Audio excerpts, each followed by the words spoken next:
Hi, I'm Tasha Rowland, inviting you to come out to the Cloverleaf Restaurant to enjoy all-you-can-eat buffet. We are now cafeteria style. We got all your favorite cooked up and fresh, ready to enjoy. Open Sunday through Friday, 11 to 2. And Friday is our seafood day. Cloverleaf Restaurant will have your plate ready. Call 478-275-2080. Cloverleaf Caters. Call us for your next gathering or event. Cloverleaf Restaurant, we'll see you soon.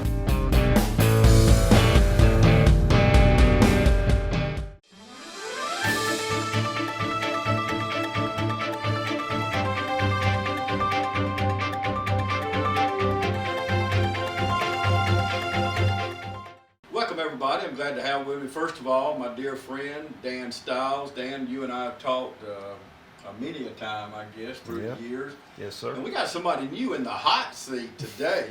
Hunter Rush, only been on the job just a couple of weeks, just out of training. And well, Dan and I are just going to go on in the coffee room, and we'll leave Hunter here. Now, we've been cutting the fool off camera, but we are glad to have you here, Hunter. I know you're new on the job. First of all, tell me, what made you pick a career with the Department of Natural Resources? Well, when I was young, I had a game warden give my dad a ticket for hunting over a bait. He actually took time of his day and kind of showed me his truck and everything. And after that, I was like, I want to be that guy. Yeah. And went to school and moved to Georgia, and here I am. Well, great, because a part of y'all's job, Dan, really is helping the public, educating us and helping. And I know sometimes that forbidden word we hate, arresting somebody, but that's not your main goal when you go out every day. No, our goal is to gain voluntary compliance. Sometimes we'll have to issue a ticket, but if we can write a warning or give verbal guidance on a minor violation, now the intentional violators, we're going to handle that business the way we need to. Well, the law is the law. Yes, sir. And our job is not to make the laws, to enforce the law. Right. So, let me ask you something. We got dove season right around the corner. Yes, Deer sir. season, bow season will be here before we know it, and we'll be out hunting. I want to ask you, first of all, have you seen many rattlesnakes crawling? A few. Generally, October's going to be late September and October, but during dove season, step lively. Yeah, absolutely. If I go out and hunt with my grandson, do I need a license if I'm just going to sit in the stand? No, you do not. Now, your grandson, even though he's underage, he will still need his own harvest record if he's not of age to require him to have a license.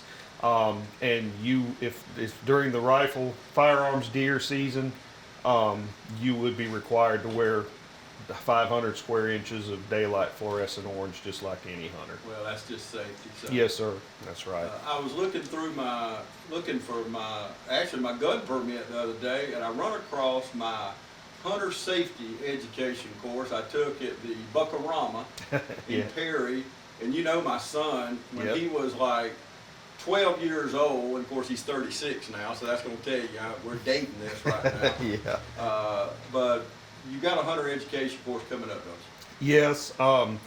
Actually, tomorrow we have a one-day classroom course in Dodge County at the Dodge County Public Fishing Area. Walk-ins are welcome. We prefer people to sign up online prior to a course. We've got one coming up here in Lawrence County at the State Patrol Post Tuesday, August 11th, which is this coming Tuesday, and the second night is the 13th, Thursday. And both those, well, it's one class, but both nights it's from 6 p.m. to 9 p.m. Hunter, I think you figured out quick. Of course, you're from Tuscaloosa, Alabama. You figured out how big Lawrence County is. Oh, yes, sir. Very big. And we were talking earlier, you hadn't made it all the boat rounds. No, sir, I have not. So tell me, and there's a lot of people watching right now, what do you think about Lawrence County? So far, I like it because Tuscaloosa, before it got big, was kind of a small town. Everybody knew everybody, but you know, it was more of a close niche. What I like about Lawrence so far is that I kind of feel that small town feel. Even though it is a big county, I do feel like that small town. I like it so far. Well, good. And y'all got your work cut out for you. You know, like we said, dove season, deer season. right around the corner, so y'all gonna be out working. How many counties do y'all work? We have 7 in our work section. Of course, we can go statewide, and we also have a federal commission. So we can put citations for federal violations in federal court. But we have 7 counties in our work section: Lawrence, Dodge, Wheeler, Telfair. We now have Bleckley and Pulaski County in our work section, and clear down to Hazelhurst and Jeff Davis County. You needed Hunter. Yes, sir. Yep. And Hunter's now officially going to be the assigned game warden of Lawrence County. I'm still going to be around. I'm sure some people are going hooray. Some people are maybe would miss me. I don't know, but I'm still around. I've transferred to Dodge County. I'm going to let a younger man handle this county, but I'll be with Hunter. He's under field training right now with me, and I'll be sure to show him all of Lawrence County and where our problem areas are. Hunter, somebody watching us today, young people, like you mentioned what an impact the guy was in Alabama. Talk to our viewers, some of our young viewers, about what they could expect becoming a game warden, and you just got out of school, so what does that consist of? Well, becoming a game warden, they say it often in our agency, you become part of the family. We have 200, or a little over 200 game wardens throughout the state. So becoming part of that, I guess they call it a fraternity. It's you really do feel like a family. Through the academy, it was tough, but to go through that hardship and earn the respect of other game wardens, you do earn a seat in this family. So I really, it's awesome to be one, become one, and I hope it's going to be an awesome 30-year career I have. But for those young ones out there that want to be a game warden, just follow your dream and just keep trying. Don't come up and ask us questions, because we may look mean, but we do want to answer questions. Yeah, and there's no doubt about that, and I know I've watched y'all, Dan, and some of the other guys, that things we have, like the Thomasons have at their farm, or different things throughout the year. The kids just love to ask questions. I like to see their little faces. The minds are just turning, and all the questions, the different snakes, or the hides, or what this animal is or that animal is. But how long is the training? Training was 23 weeks long. Wow, tough, huh?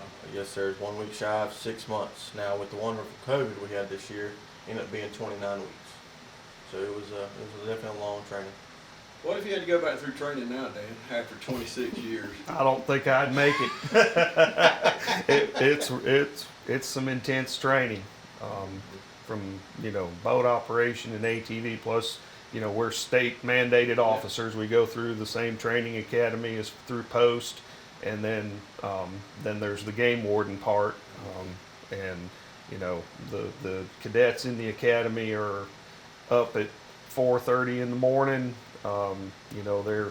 They're working, training them at night. A lot of our work takes place at night, and they try to prepare them as best they can under controlled conditions for what they might encounter in the field.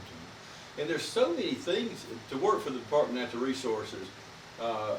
You don't have to just be in the field.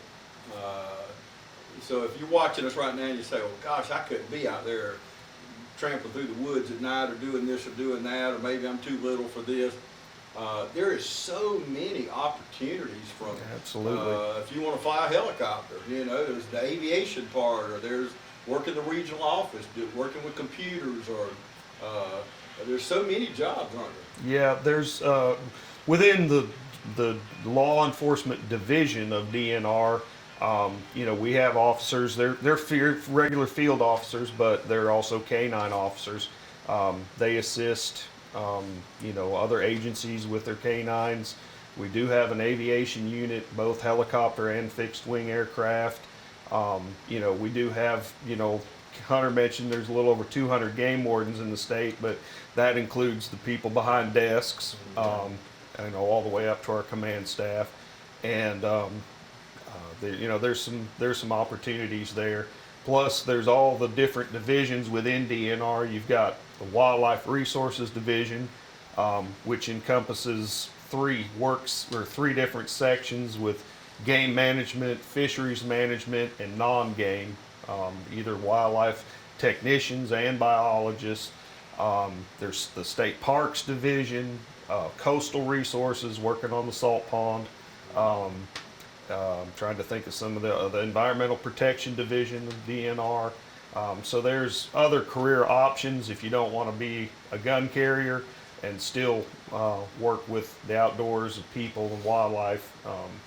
Plus we've got people who are, handle shooting sports and things like that. Yeah, and the thing about DNR, especially Dan, and I know you're going to be right in there, I call them about everything. If I got a question I can't answer, I go online first. Yeah. Y'all got a great website. Yes, we do. Go on the website. You can get most answers, but then there's some answers you can't get, like, for example, I needed some grass carp this year. Well, I didn't know who else to call except you. Yep. And you told me, call the people in Hawkinsville at Owens and Williams. thank you, Owens and Williams over in Pulaski County. Yeah. They were wonderful. Yeah. Wonderful people. I told them you told me to call them, and they come out. I'd never seen that operation where they bring the carp out. Right. I buy fish at Roaches or whatever, but had never had them actually come to my house and pull that chute out. Here they come. It's really a neat thing to watch. It is. But my point is, I don't know. You can answer any question I call about. If you can't, I know you can always get the answer and call me back. So the DNR, first go on the website, try that first. So I stress that. Most of the time you get the answer, but if not, you can call one of the offices, and we've got the numbers on the screen right there to an office near you. Just call that number on the screen. We'll leave it up here in the show, but we're going to take a break and we'll come back right after this.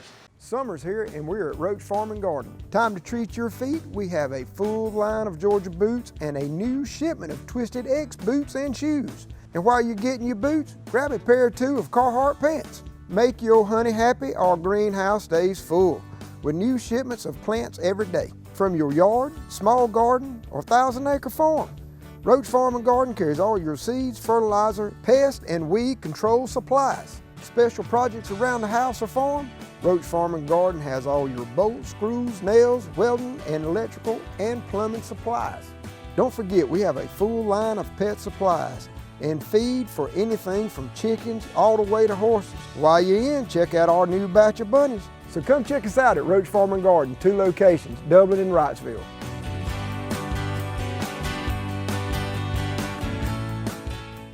When the power's out, you're out of business. But with natural gas, with the City of Dublin, when the power's out, you can still cook on your gas stove, or shower with your gas hot water heater, or even fire up the grill. Plus save money every single day, because natural gas costs half the price of electricity and propane. Start saving today with the City of Dublin Natural Gas. Call Brad Grimes at 277-5048 and you'll never be out of business with natural gas. Welcome back, everybody. Continuing my conversation. We get together 2 or 3 times a year with the Department of Natural Resources. Okay, I've got some questions here. Dan, I get people that ask us through the year, and people don't know. And I stress again, if you just join us, go on the website. The website's on the screen. You'll see it flash on and off as we go through the show. But if I'm 65, do I still need a license? The short answer to that is yes or no. If there was a recent change, I'm trying to remember 2 years ago, if you're 65 years old and you were born after June 30th, 1952, you now are required to buy a license at a discounted rate. That way that license can be counted as sold, and federal money is doled out based on license sales to the states. So it was a way to, to bring in more income through license sales and federal dollars. Now, if you were born prior to June 30th or July 1st, 1952, your licenses are free. But the the best way to go for someone that still required that 65 to buy a license is the state offers a sportsman's license, an annual sportsman's license for $7, where that license is, how much is a sportsman's license? $65 a year for somebody age 16 to 64. Okay, if you're disabled, we have a lot of disabled hunts around our area. Right. Is there a special rate for hunting and fishing license for the disability? There is, actually, you can still get a free disability license, but you have to fill out an application, have your physician sign it, or Social Security Administration, proving that you're 100% totally disabled. And then that license is good for 3 years before you have to reapply. Okay. If I buy a new boat, do I have a grace period before I put it in the water? Like if you catch me, I say, look, I just bought it yesterday. I mean, is there a grace period, and what's the quickest way to get that thing registered? Okay, first of all, the 5 little words that I hear a lot are, I just bought this boat. That's no excuse. There is no grace period. Down, right? Yeah, I just bought this boat gets my attention immediately. Because a lot of people say when they just bought this boat and they bought it last year. Some of them may have bought it yesterday. I understand, but when you purchase a boat, even if the registration is still good under the previous owner's name, that registration is actually canceled. It belongs to the owner of the boat.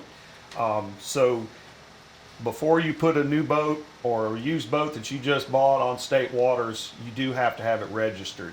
I again thank you for mentioning the website. You can go on the website, click on boating, and it will tell you everything you need to know about registering your boat. But let's say you bought a boat yesterday and this morning you woke up and said, boy, I just got to test it. You can call a 1-800 number, have your debit card, the information from your vessel, your driver's license number, and you can get a temporary registration that's good for 60 days until you can get your paperwork and your bill of sale submitted to the registration unit. And that shows up on y'all's system? Yes. They'll give you a what they call a temporary authorization number. It's about 20 digits long. Have a pen or pencil ready when you do it by phone. And there's an encrypted numbers in there that we can tell that it's legitimate. It's legit, yeah. But yeah, you can, if you're on a sandbar and you ain't registered your boat and you see me coming, if you got enough time to get to your cell phone and get your debit card, you can have that temporary registration before I get there. Okay. So there's no excuse for not having a vessel registered. And the thing is, they're gonna know. With technology today, there's just no way you're gonna lie and get away with it. And you're better off just telling the truth. Well, that's Yes, with any sir. law enforcement. Just tell the truth, and most people want to work with you anyway. Absolutely, like you said, unless we do. it's one of them Intentional things violators. Yeah, Yeah. that's totally different. But okay, we have a lot of Florida hunters come to our area. They lease land. Matter of fact, we have some butts up to our property. But first of all, do they have to have the same license that Georgia residents do? And then what is considered a resident of Georgia? A resident of Georgia is someone who's been domiciled in the state for 3 months. Okay. You know, you can, once you get your driver's license turned over, you know, or get a Georgia driver's license, you know, a bill from a utility company, things like that, you can get a resident license. So if you come up and camp for 3 or 4 months and hunt, you're a resident? No, No? that is not true. Okay. You have to be a resident of Okay. Georgia. We do occasionally run into folks that think I own property in Georgia, therefore I'm entitled to a resident license, and that's not true. Okay, good. See, that's why we have them here. You got to know these kind of things. Okay, hunting fishing license. Can someone, you have agents throughout the state, people that can sell hunting fishing license. Can they charge more than $3? No, sir. There's a limit on the transaction fee that they can charge to sell a license over the counter. But We've got a cell phone app now. If you set up an account with DNR, which if you've ever bought a license or taken hunter education, you have an account, and you can look up your number or your account by your date of birth, your last name, and the last four of your social security number, or a customer ID number. It's in the system. You know, that cell phone app, if you have that, I've got it on my phone. You can hit renew license. It's got your information. You put in your credit card number, and It's easy. it's easy. And that app allows you to have your license on your phone in your harvest record. You can record and report your harvest of deer, bear, and now alligator, right directly onto that app. Even if you don't have a signal, when you do get to a location and you have a signal, you can hit sync and it will put it on. Good. And we will check. We get this question a lot. I've gotten, it's about 60%, 40 versus 40% people having their licenses on their phone. You know, if you're don't want to use the app, you can still take a screenshot of the license. Don't ask us to stand there and wait while you log into the system and pull up and all that. But we will look at a license as long as you've got valid ID, and look at a license on a phone.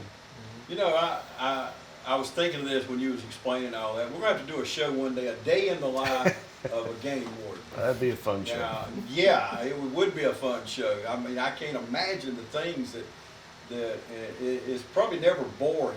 Things, you know, you get new things all the time come up. That's true. Hunter, I want you to address this. We've got dove season around the corner we mentioned. Give us some safety tips to our hunters for dove season. Well, one, the biggest thing is low bird, don't shoot, wear your orange. I know, because back home, you know, I've seen people do this. Don't be drinking. I know it's a big thing with dove hunting. Is, you know, it's hot. Everybody wants to have a barbecue and drink, and you know, I don't advise that. That's just a big safety concern. Let the kids have fun. Let them enjoy the shoot. You know, like I said, just make sure you know what you're shooting at, where your bullet's gonna fly once you shoot. And like we said a while ago, watch out for them rattlesnakes. Yeah. Dove season is hot. Yeah. I've never known a cool dove season. Yeah, and one other small safety thing, I've actually been on fields that are hosted by someone, and they won't allow them to have those like mojo doves on a pole or anything, because apparently people, I've never seen it myself, but have gotten confused and actually shot decoys. So just keep that in mind. Hunter mentioned wear your orange. That's not a requirement for dove hunting, but you know, if you've got a little flag or something, just so everybody knows where you're at, especially, you know, if you're sitting in a partially cut corn or a sunflower field and you're sitting down, some people may forget where you are. Yeah. Whether it's the law or not, it's good common sense. That's right. So we want to stay safe. That's most important. We'll take another break. We'll be back right after this. I'm Glenn Register with Hometown Supply, and we want to remind you that through these tough times that we are here for you. We stand ready to assist you with whatever you may need, from appliances to hardware, from lawn and garden supplies to tires and batteries. We are here for you. Come in to Hometown Supply and let us help you today, or call us at 272-0345. We can help you select whatever meets your needs, and we will deliver it right to your home or office. We offer in-house financing to fit your budget. This is our community, you are our neighbors, and we're in this together. Just remember, if you can't do business at Hometown Supply, you just can't do business. Hi, I'm Don Carsman. How do we know it's summer? Because the deals are hot here at Dublin Chevrolet. If you're beach-bound or ready to relax in the mountains, your first stop should be Dublin Chevrolet. Dublin Chevrolet saves you $5,000 on the Trax LS. Pocket $10,000 in savings on the Silverado LD 4x4. And Dublin Chevrolet saves you up to $4,000 off this Blazer LT. Call, click, or come see us. Dublin Chevrolet, the only dealer you'll ever need. Welcome back, everybody. We're going to wrap things up. We got a few other things. We always talk about alligator season. Can we all kill an alligator? No, yeah, a lot of people. You know, it's like taking a verse from the Bible out of context. Right. People open our hunter regulation book and see, oh, alligator season. Well, it's not that simple. It's based on, it's a quota hunt. There's only so many permits given out throughout the state. The season actually starts at midnight on the 14th of August, so, or if it's 0001, it's the 15th. Excuse me. And it closes sunrise on August 5th. Now, if you were lucky enough to get picked to draw an alligator tag, you can take hunters with you. Other people can assist you and hunt. They can actually take the alligator as long as you're there present. Right. And everyone has to have a hunting license, not a big game license, but a hunting license. And then the person who drew the permit is required to buy a quota alligator permit, and that's $75 for a resident. I think it's $250 for a non-resident. And can you take one to a taxidermy? Can you stuff alligator? Yes, you can. When you're required, just like a deer or a bear, any big game, turkey also, if you harvest an alligator, the regulations say you've got 24 hours to report it. Let me explain the difference between record and report. If you have the app on your cell phone, you can tag that alligator or record it, and then in one step report it to the DNR at the same time. You no longer have to transport that alligator to a game management office or another DNR office to be affixed with a special tag or anything. If you harvest an alligator, you have to record it on your harvest record. If you don't have the app on your cell phone, you have to have a paper harvest record and write that alligator down on there before you transport it. Then you've got 24 hours. You can either report it by phone, online, or on the cell phone app. The state, by not having to bring it to a DNR office, you're required to have what they call a CITES tag. You will receive that in the mail once you report your harvest, and that allows you to possess that alligator based on, so that we know it's not poached. You can do what you want with the hide and the meat, the skull, at that point. But that CITES tag is important to have.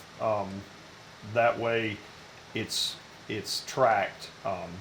We know if you were to sell that skull or have the hide tanned, the taxidermist will need to have that CITES tag also with the carcass. Spot check stuff like Yes, that. sir. So if you was able to harvest one last year, are you guaranteed this year?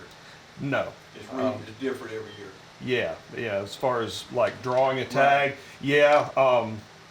like I've been applying for 5 years now, and I didn't get one this year. You're supposed to have the inside scoop. No, man. we're treated like everybody else. 26 years on the job. Now come on, man. Y'all have a perk. I would hope so. Get a turkey. The commissioners listening. Y'all go ahead and let them do that. You never know about the World Wide Web. That's right. That's right. Well, Hunter, we got squirrel season. Is it August or September? It's coming up. August 15th. Okay. And what's the law there? You have a limit of 12. WMAs are open for squirrel season. But the biggest question we get is can you kill feral hog on WMA? And you can, but it's got to be within that hunt. So if you hunt squirrels, you can only kill that feral hog with the rifle, 410 or whatever you're going to shoot for a squirrel. Whatever's legal. Whatever's legal. So the 410 legal? Yeah, it's legal for squirrels if you can kill a hog with it. Let me make sure, yeah. You can kill a hog with it. You can chunk a rock at him if you want to, but it's legal to hunt. Now, the WMAs will have small game hunting dates posted. They're all listed in the popular guide of hunting regulations. And the website. Yeah, and the website. You can look up the WMA that you want to hunt, find out when it's open for small game hunting, and you can go hunt squirrels and hogs at the same time. Okay, what about hogs? We've had hogs just show up on our land this year. You know, they're everywhere. Right. And they're destroying so many crops. Farmers, they're just a nuisance. What's the law there? Well, hogs are a special animal. In some regards, they are treated as wildlife. In other ways, they're not. And you as a landowner, or if you have friends or something, if you were hunting on your property, you don't need, all you need is a hunting license, and you can hunt hogs day or night. You can also, you can legally hunt them with the aid of a light, just not from a vehicle or from the road, things like that. So, you know, hogs, you know, I know a lot of farmers, they will hire people. Of course, you know, dog hunting is legal for hogs, you know, where it's permissible, not on WMAs, but the key with that is killing that hog. There's a whole, we don't have time to get into that, but it is illegal to transport a live feral hog unless you have a permit. Okay. Let's just leave it at that. Right. So I tell farmers, if you got guys coming to kill hogs for you or catch hogs, whatever, make sure that hog is dead before it leaves that property. Good. So is that with any landowner? Let's say you raise squirrels, or like me and my wife raise ducks. Can you kill those ducks or squirrels? I'm going to use both. Any time of the year, or you got to stick strictly to duck season or squirrel season? Or no, and I mean, what kind of ducks are you? Mallards, or you purchase the eggs online or something? Right. No, those are considered domestic. Now, raising squirrels, you have to have a special permit to possess wildlife. Right. But you know, if you're raising mallards, yeah, that's perfectly legal to do that. And if you're fishing on your own land, you do not need a license if you're fishing on your own property. You know, a license is required for state waters.